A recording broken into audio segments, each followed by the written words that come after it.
Hi hello வணக்கம் எல்லாருக்கும். நான் தாங்க உங்கள் டூலெட் ஆக்ட்ரஸ் ஷீலா ராஜ்குமார் பேசுகிறேன். ஸோ ப்ரெஸ் மீட்டில் இருக்கோம், ரொம்ப ஹாப்பியாக இருக்குது. ஸோ இந்த மாதம் 21 டூலெட் மூவி ரிலீஸ் ஆக இருக்குது. உண்மையாலுமே நான் ரொம்ப ஆவலாக காத்துக்கிட்டு இருக்கேன். எதனாலன்னு கேட்டிங்கன்னா, நான் நிறைய இன்டர்நேஷ்னல் ஃபிலிம் ஃபெஸ்டிவலில் இந்த படத்தை நான் பார்த்தாச்சு. இருந்தாலும் நம்ம தமிழ்நாட்டு மக்கள் இந்த படத்தை எப்படி ரிசீவ் பண்ண காத்திருக்காங்கன்றதை நானும் பார்க்குறதுக்கு ஆவலாக இருக்கேன். உங்களோட கொண்டாட்டத்தை பார்க்குறதுக்கு நானும் கொண்டாடுறதுக்கு சேர்த்து ரொம்ப எக்ஸைட்மெண்ட்டாகவும் இருக்குது, ஆவலாகவும் இருக்குது. இந்த படம் கண்டிப்பாக வந்து இப்போ ஒரு பெரிய இம்பேக்டை உங்களுக்குள்ளே ஏற்படுத்துங்கிறதுல எந்த சந்தேகமும் கிடையாது. இதில் நான் நடித்தேன்னு சொல்கிறதுனால நீங்கள் எடுத்துக்க வேணாம். எதனால் சொல்கிறேன்னா, நானும் இந்த விஷயத்தை ஃபேஸ் பண்ணியிருக்கேன்.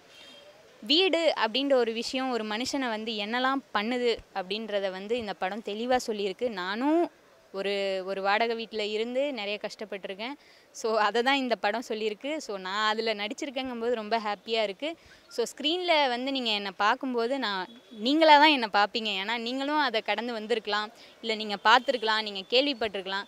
ஸோ 21 எல்லாருமே வந்து தியேட்டரில் வந்து இந்த படத்தை பார்க்கணுன்றது ஒரு பெரிய ரெக்வெஸ்ட்டாக வச்சுக்கிறேன்.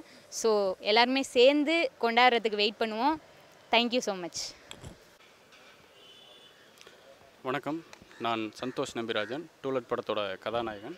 டூலெட் படம் இயக்குனர் சிலையன் அவர்கள் இயக்கியிருக்காங்க. அவர் வந்து கல்லூரி, தாரதப்பட்ட, பரதேசி, தென்மேற்கு பருவக்காற்று படங்களுக்கு ஒளிப்பதிவாளர்.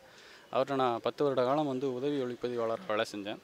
நான் தனியாக கத்துக்குட்டி, கருப்பம்பட்டின்னு 2 படம் பண்ணியிருக்கேன். அவர் ஒரு படம் பண்ண போகிறேன், அதில் நீ தான் நடிக்கணும் அப்படின்னாரு. சரி, நான் ஏதோ ஒரு கேரக்டர் ரோல் கூப்பிட்றாருன்னு நினச்சி நான் போனேன். ஸ்கிரிப்ட் கொடுத்தாரு, படித்தேன். நான் படிச்சுட்டு இதில் எந்த கேரக்டர் அப்படின்னா, அந்த ஹீரோ கேரக்டர் நீ தான் பண்ணுறேன்னாரு. எனக்கு ரொம்ப ஷாக்கிங்காக இருந்துச்சு. ஏன்னா நான் ஒரு கேமராமேன், அதுக்கு முன்னாடி நான் நடித்து எனக்கு அனுபவமே கிடையாது.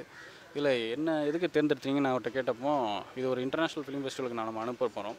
இதில் வந்து ஒரு தமிழர்கள் வாழ்க்கையை பற்றி சொல்கிறப்போது ஒரு தமிழர்களினோட முகச்சாயல் இதில் மிக முக்கியமாக இருக்கணும்.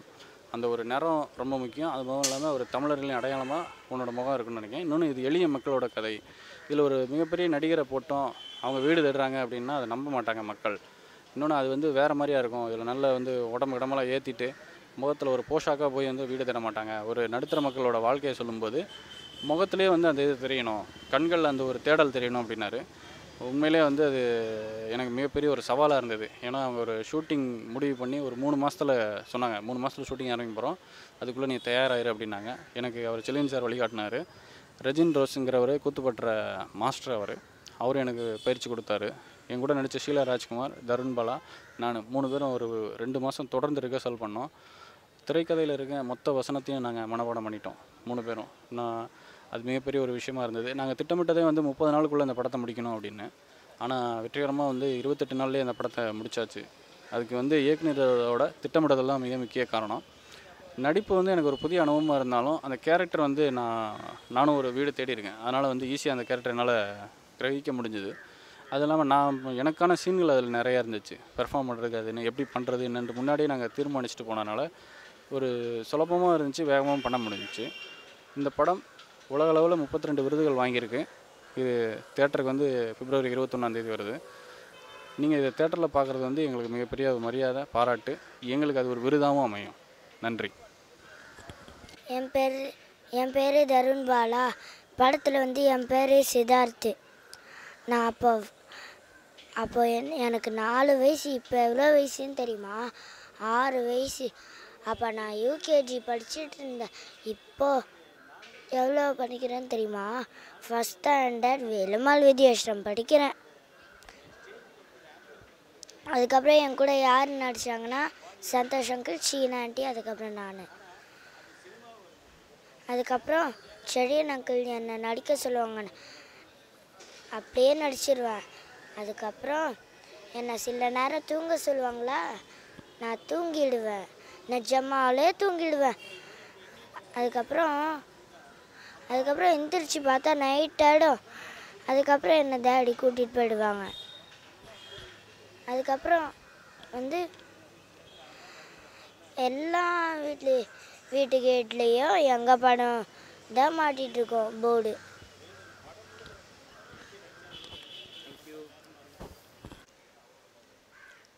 ஹாய், நான் ஆதிரா பாண்டியலக்ஷ்மி. இந்த டூலெட் படத்தில் ஒரு முக்கியமான ஒரு ரோல் நான் பண்ணியிருக்கேன். இந்த படத்துக்கு முன்னால் மருது, ஒரு குப்பை கதை, திமிர் பிடிச்சவன், சர்வம் தாளமயம் படங்களில் முக்கியமான கேரக்டர் நான் பண்ணியிருக்கேன். டூலெட் செலியன் சாருக்கு நான் ரொம்ப தேங்க்ஸ் சொல்லணும். டூலெட் அவார்டுகளின் வேர்ல்டு, அதில் எனக்கு ஒரு அவார்ட் கிடச்சிருக்கு. பெஸ்ட் சப்போர்ட்டிங் கேரக்டருக்கான ஒரு அவார்டை நான் வாங்கியிருக்கேன். வாடகைக்கு வீடு தேடி இருக்கிற ஒரு ஃபேமிலியோட லைவான ஒரு பர்ஃபார்மன்ஸ் தான் இந்த படம். இது ஏன் நம்ம தியேட்டரில் போய் பார்க்கணும் அப்படின்னு ஒரு கொஸ்டின் நீங்கள் கேட்கலாம். இவ்வளோ அவார்டு வாங்கியிருக்குல்ல, அப்போ அதை தியேட்டரில் போய் பார்க்குறது தானே அழகு. அதனால் தியேட்டரில் பார்த்து எங்களை ஊக்கப்படுத்துங்க. Thank you so much. என்னுடைய கேரக்டர் கண்டிப்பாக இந்த படத்தை பார்த்தவங்க என்னை வாழ்த்த மாட்டாங்க, திட்டுவாங்க பயங்கரமாக. அது மாதிரியான ஒரு ரோல் எனக்கு தந்திருக்கார் சார். ஏன்னா டிஃப்ரெண்ட்டான கேரக்டர் பண்ணணுங்கிறது தான் என்னுடைய எய்ம். ஸோ அது இந்த படம் அது இவ்வளோ அவார்டு வாங்கி அதில் இந்த மாதிரி ஒரு கேரக்டர் எனக்கு ரொம்ப ஹாப்பியாக இருக்குது. ஒரு வித்தியாசமான ஒரு ஆதிராவை நீங்கள் பார்க்கலாம். நெக்ஸ்ட் ப்ராஜெக்ட் அடுத்தது ஜடா, அப்புறம் குதிரைவால் அப்படின்னு ஒரு ஃபிலிம். அவ்வளோதான். ஓகே, எல்லோரும் தேட்டரில் படத்தை பாருங்கள், எங்களை ஊக்கப்படுத்துங்க. Thank you so much. வணக்கம், நான் செழியன், டூலெட் படத்தோட ஒளிப்பதிவாளர், இயக்குனர். டூலெட் மாதிரியான ஒரு இண்டிபெண்டன்ட் சினிமாவை தமிழில் எடுக்கணுங்கிறது எனக்கு ரொம்ப நாள் விருப்பம். என்னென்னா, நம்ம நினச்சது மாதிரி எந்த சமரசமும் செய்யாமல், இதுதான் என்னோடய கதை, இதுதான் என்னோடய படம், இதில் நான் யாருக்காகவும் எந்த சமரசமும் நான் செய்யலை, இதில் தவறுகள் இருந்தால் அது என்னோடய தவறு அப்படிங்கிற ஒரு கமிட்மெண்ட்டோட ஒரு படம் பண்ணணும்னு நினச்சேன். அப்படியான படம் தான் ஒரு டூலெட். அந்த நேர்மையாக ஹானஸ்ட்டாக ஒரு படம் பண்ணும்போது அது உலகம் முழுக்க கவனிக்கப்படுது. இத்தனை நாடுகளில் விருதுகள் வாங்கியிருக்கு. இப்போ தமிழ்லேயும் 21 பிப்ரவரி 21 ரிலீஸ் ஆக போகுதுங்கிறது எனக்கு ரொம்ப பெருமைக்குரிய விஷயமா இருக்குது. இல்லை, நான் இவ்வளோ அவார்டு கிடைக்கணும்னு நான் எதிர்பார்க்கல. ஏன்னா ஃபெஸ்டிவலுக்கு நம்ம அனுப்பணும், அது ஒரு அஃபிஷியல் செலெக்ஷன் ஆகணும், ஒரு இன்டர்நேஷ்னல் காம்படிஷனுக்குள்ளே இந்த படம் வரணும். பல சர்வதேச படங்களோட இந்த படமும் போட்டியில் கலந்துக்கணுங்கிறது என்னோடய விருப்பமாக இருந்துச்சு. அது இத்தனை விருதுகள் வாங்குறதுங்கிறது எனக்கு நிச்சயமாக ஒரு பெருமைக்குரியதாக இருக்குது. அப்புறம் பெரிய ஒரு பொறுப்புணர்வையும் கொடுக்குது. இப்போ அடுத்த படங்கள் நம்ம எடுக்கும்போது இதையும் கடந்து ஒரு நல்ல விஷயத்தை நம்ம சொல்லணும். அப்புறம் ரியலாக நேர்மையாக ஒரு விஷயத்தை சொல்லும்போது இவ்வளோ பெரிய கவனிப்பு இருக்குங்கிறது ஒரு பெரிய நம்பிக்கையை கொடுக்குது. அலைஞ்சிருக்கேன். அதாவது இந்த படத்தில் இருக்கக்கூடிய பல சம்பவங்கள், பல விஷயங்கள் வாழ்க்கையில் நடந்த விஷயந்தான். ஏன்னா சொந்த விஷயம் பாதிக்கப்படாமல் நீங்கள் யாருமே எதையுமே நீங்கள் பண்ண முடியாது. ஒரு எழுத்தாளராக இருந்தால் அவர் வாழ்க்கையில் நடந்த விஷயத்தை தான் கதையை எழுத முடியும். ஒரு சினிமாட்டோகிராஃபர்னால் வாழ்க்கையில் பார்த்த லைட்டை தான் அவர் உள்ளே கொண்டு வர முடியும். அது மாதிரி வாழ்க்கையில் நடந்த, நான் அனுபவித்த, என் நண்பர்கள் அனுபவித்த பிரச்சனைகளோட சுவாரஸ்யமான சம்பவங்களோட தொகுப்பு தான் அந்த படம்.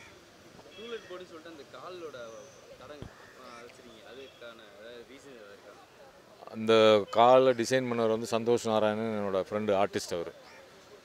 அவர் இந்த படத்தை ரொம்ப மினிமலிஸ்டிக் ஓவியர். அவர் ரொம்ப மினிமலாக படம் ஓவியர். இப்போ நான் அந்த படத்தோட 2 சீனை அவருக்கு பார்த்துட்டு இது ஒரு குடும்பம், ஒரு அம்மா, அப்பா, ஒரு குழந்தை, அவங்க வீடு தேடி அலையிறத அவங்களோட கதை அப்படிங்கிறத நான் சொன்னேன். சொல்லும்போது அலையிறத ஒரு கால் பாதங்களாக வச்சுட்டாரு. 3 பேரை சிம்பாலிஸாக காட்டுறதுக்காக சிம்பாலிசமாக அந்த 3 பேரோட கால் பாதங்களை சுவடுகளை வச்சுட்டாரு. அதுக்குள்ளே ஒரு சின்ன வீடை வச்சுட்டாரு. வச்சோன்னே அது டூலெட் படத்துக்கான ஒரு அழகான லோகோவாக அது மாறிடுச்சு. இந்த படம் இந்த டீம் பற்றி, இந்த ஒர்க் எக்ஸ்பீரியன்ஸ், நீங்கள் எதிர்பார்த்த அவுட்புட் வந்துச்சா? நான் எதிர்பார்த்த அவுட்புட்டு 100% வந்துச்சு. காரணம் என்னென்னா, இதுதான் வேணுங்கிறத நாங்கள் தெளிவாக இருந்தோம். இதுதான் வேணுங்கிறத நாங்கள் எழுதியிருந்தோம். சில சீன்கள் நாங்கள் வரைஞ்சும் வச்சுருந்தோம். அப்புறம் இருந்த உதவியாளர்கள், என்னுடைய டீம் மெம்பர்ஸ் இதுக்கு ரொம்ப முக்கியமான ஒரு பலம்.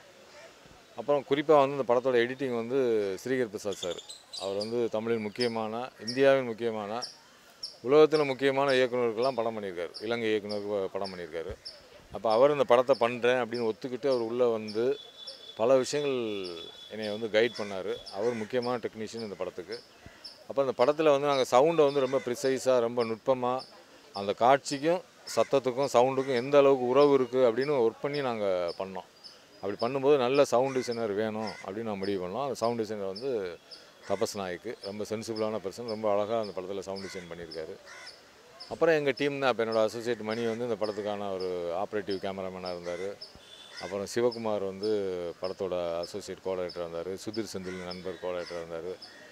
அப்புறம் ராஜன், சுருளி அப்படின்னு நண்பர்கள் எல்லாருமே இருந்து, இப்போ நீங்கள் நான் பார்க்குறேன் இந்த ரோட்டில் ஒருத்தர் பார்க்கும்போது இவர் சரியாக இருப்பார்ப்பா அவரை பிடிங்க அப்படின்னா கரெக்டாக பிடிச்சி கொண்டு வந்துடுவாங்க. இந்த ஒரு ஹவுஸ் ஓனர் மாதிரி ஒருத்தர் வேணும் அப்படின்னா ரியல் ஹவுஸ் ஓனரே அந்த படத்தில் உள்ளே கொண்டாந்துருவாங்க. இப்போ இதெல்லாம் ஒரு டீம் ஒர்க்குனால தான் இது நடந்துச்சு. ஏன்னா தனியாக வந்து நம்ம ஒரு விஷயத்தை பண்ணும்போது இவர் ஏதோ பண்ணுறாரு அப்படின்னு இல்லாமல் இவர் பண்ணுறதுக்கு நம்ம முழுமையாக கூட இருப்போம் அப்படின்னு சொல்லிட்டு இப்போ என்னோடய குடும்பம், இந்த படத்தை தயாரித்தது வந்து என்னோடய மனைவி தான் தயாரிக்கிறாங்க. அப்புறம் என்னோடய குடும்பம் எல்லாருமே வந்து சேர்ந்து ஒரு டீம் ஒர்க்காக ஒரு கபடி டீம் மாதிரி, ஒரு ஃபுட்பால் டீம் மாதிரி சக்ஸஸ் பண்ணுறது மட்டும்தான் நம்மளோட நோக்கம்னு நினச்சி ஒர்க் பண்ணோம். இன்றைக்கி உலகம் முழுக்க அது கவனப்பட்டிருக்கு.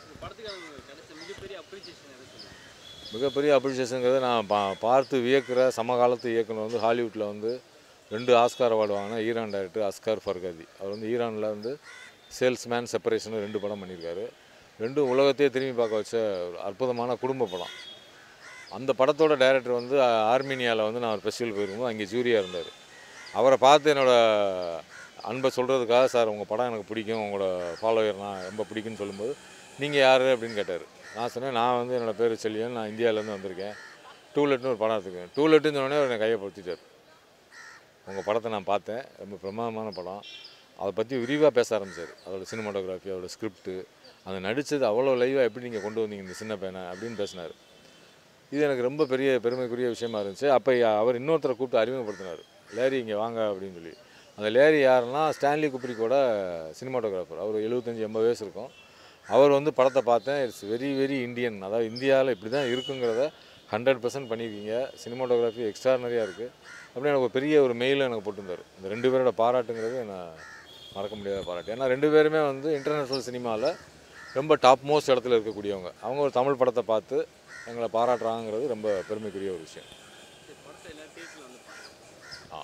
இப்போ உலகம் முழுக்க விருதுகள் வாங்கின படம், உலகம் முழுக்க விருதுகள் வாங்கினாலும் மக்களுடைய விருது நான் ரொம்ப முக்கியம்னு நினைக்கிறேன். ஏன்னா மக்கள் இதை பார்த்து, ஏன்னா உலகம் முழுக்க இந்த படம் ஓடி இருந்தால் கூட சென்னையிலும் தமிழ்நாட்டிலையும் நடக்கக்கூடிய அந்த கதை இங்கே மக்கள் பார்த்து, திரையரங்களை வந்து பார்த்து, இது பெருமளவில் இந்த படத்துக்கு வரவேற்பை கொடுக்கணும். ஏன்னா அந்த வரவேற்பு தான் இது மாதிரியான படங்களை நாளைக்கு இன்னொருத்தர் எடுக்கணும்னு யோசிக்கும் போது அது ஒரு பெரிய நம்பிக்கை கொடுக்கும். அதனால் மக்கள் அனைவரும் தேட்டருக்கு வாங்க, வந்து பாருங்கள், உங்களோட விமர்சனங்களை சொல்லுங்கள். அதில் ஏதாவது குறைகள் இருந்தால் நாங்கள் திருத்திக்கிறோம், நிறைகள் இருந்தால் இன்னும் நாங்கள் அந்த நிறைகளை இன்னும் சரியாக பண்ணுறதுக்கான ஒரு விஷயத்தை நாங்கள் கற்றுக்குறோம். நன்றி.